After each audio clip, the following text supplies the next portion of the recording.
Nevada will hold presidential primaries and caucuses, creating Las Vegas, AP.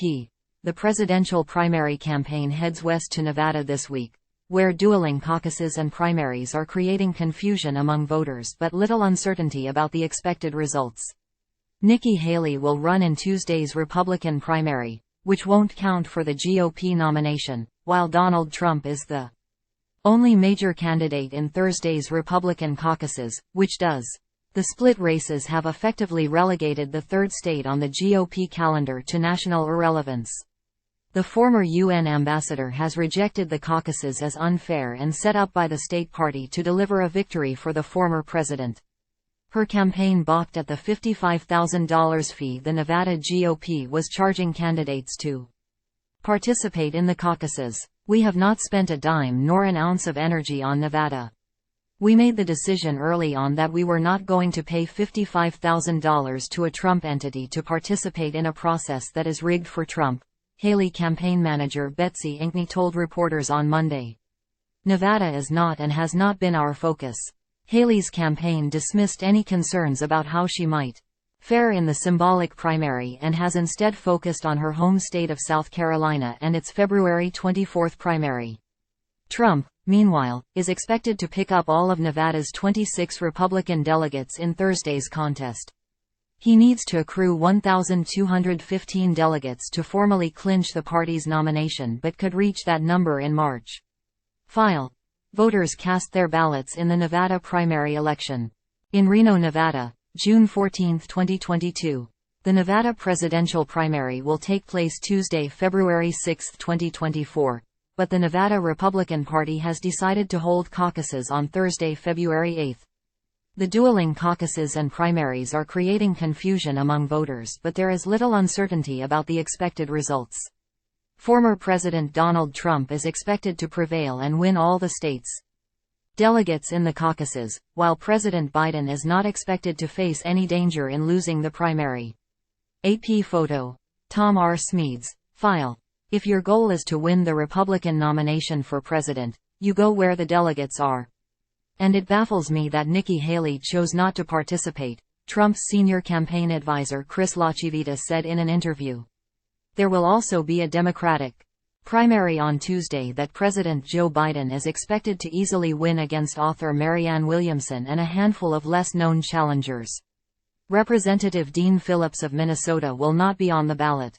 Though the president faces little danger of losing the primary, he campaigned in the western states Sunday and Monday to start energizing voters ahead of November, when Nevada will be a key swing state. Speaking Sunday in North Las Vegas, Biden described a potential second Trump presidency as a nightmare. Trump's campaign advisors also see the primary as an opportunity to test drive their general election operation. "It's a national campaign and this is what national campaigns do," LaChivita said. "We don't forget anybody. We don't take anything for granted." The caucuses, to be held Thursday evening, are expected to heavily favor Trump. With his strong grassroots support, Trump already has an advantage when caucuses are held instead of primaries. The contests require organizing supporters around a state and prodding them to show up in person at an appointed hour. But Nevada's GOP tipped the scales even further, passing changes that barred any super PACs, like the kind former candidate and Florida Governor Ron DeSantis was relying on, from helping candidates.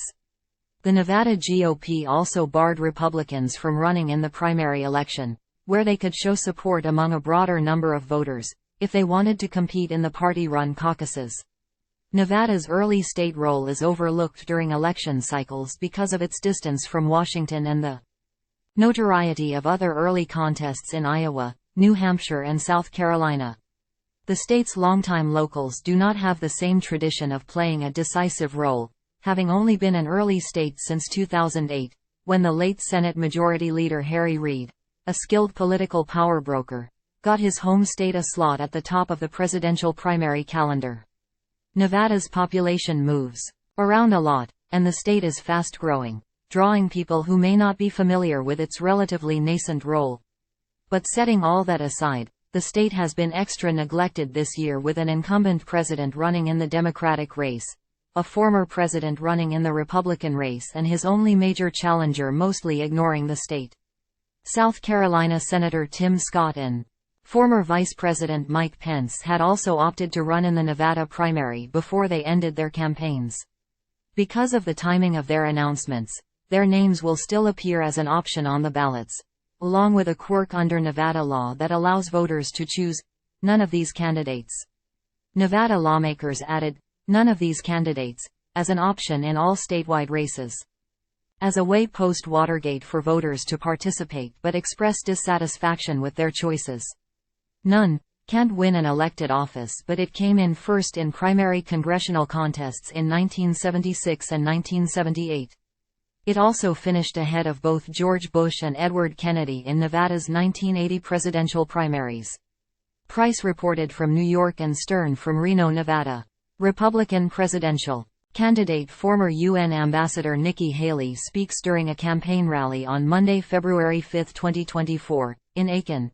SC Haley, a former two-term governor of South Carolina, is stumping in her home state, where former President Donald Trump has remained popular ahead of the GOP primary on February 24.